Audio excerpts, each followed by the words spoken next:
Halo semuanya, sekarang saya akan menjelaskan tentang laporan aktualisasi. Nah, yang pertama atau slide pertama yang harus kita tampilkan yaitu biodata. Biodata kita mulai dari nama, angkatan, nomor absen, jabatan, dan juga unit kerja.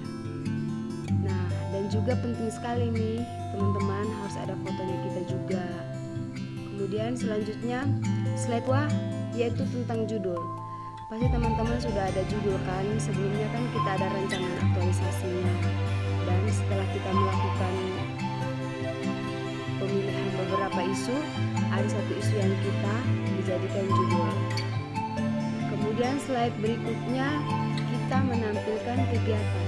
Nah, di mana kegiatan-kegiatan di sini adalah kegiatan yang akan kita lakukan pada saat kegiatan aktualisasi.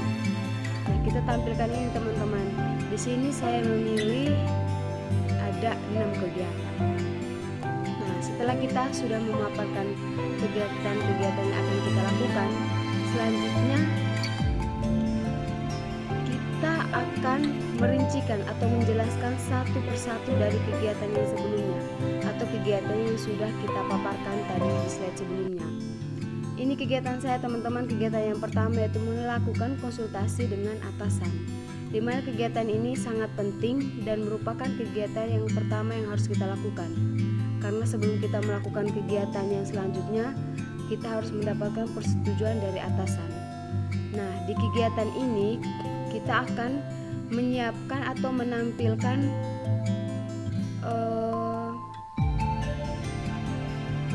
langkah-langkah yang akan kita lakukan dalam kegiatan pertama tersebut. Kemudian kita juga akan tampilkan output atau pembuktian bahwa kita sudah melakukan tugas tersebut. Selanjutnya kita juga akan menampilkan hasil, manfaat, dan juga nilai-nilai PNS yang ada dalam kegiatan tersebut. Seperti ini teman-teman. Kemudian selanjutnya yaitu menampilkan kegiatan yang kedua. Nah, kegiatan kedua yang saya pilih di sini yaitu menyusun FWP. Begitupun juga dengan kegiatan yang kedua, sama dengan kegiatan yang pertama, yaitu kita akan menampilkan outputnya dan juga menampilkan langkah-langkah dari kegiatan tersebut. Dan begitu juga teman-teman, harus ada nilai PNS-nya, dampak dan hasil serta manfaatnya. Tapi ini tergantung ya teman-teman, tergantung sama coach sama pengujinya teman-teman.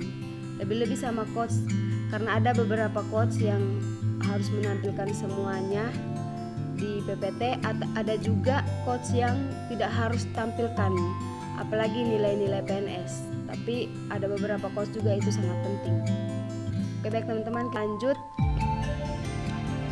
melanjutkan kegiatan saya itu menerapkan metode picture and picture. Di sini saya mengambil sesuai dengan judul saya. Saya mengambil metode ini untuk meningkatkan hasil belajar peserta didik, khususnya saya sebagai guru sejarah, sehingga saya lebih memilih untuk meningkatkan prestasi belajar peserta didik dalam mata pelajaran sejarah Indonesia. Dan ini adalah output atau pembuktian kegiatan-kegiatan yang saya lakukan. Ini sangat penting teman-teman, karena kita setiap melakukan kegiatan itu harus ada outputnya atau hasil dari kegiatan kita. Lebih tepatnya kita harus menampilkan bukti dari kegiatan kita tersebut. Oke, lanjut teman-teman. Ini sudah saya jelaskan sebelumnya. Ada beberapa quotes yang harus menampilkan ini, ada juga yang tidak. Ini hasil atau bukti dari kegiatan saya. Kemudian mengevaluasi pembelajaran. Ini kegiatan saya yang kesekian kalinya. Ketika saya sudah menerapkan metode yang sudah saya pilih, maka saya harus melakukan pengevaluasian pembelajaran, di mana di situ supaya saya bisa mengetahui atau supaya kita bisa mengetahui apakah metode yang kita lakukan atau kita terapkan itu bisa memberikan perubahan yang lebih baik ataukah tidak.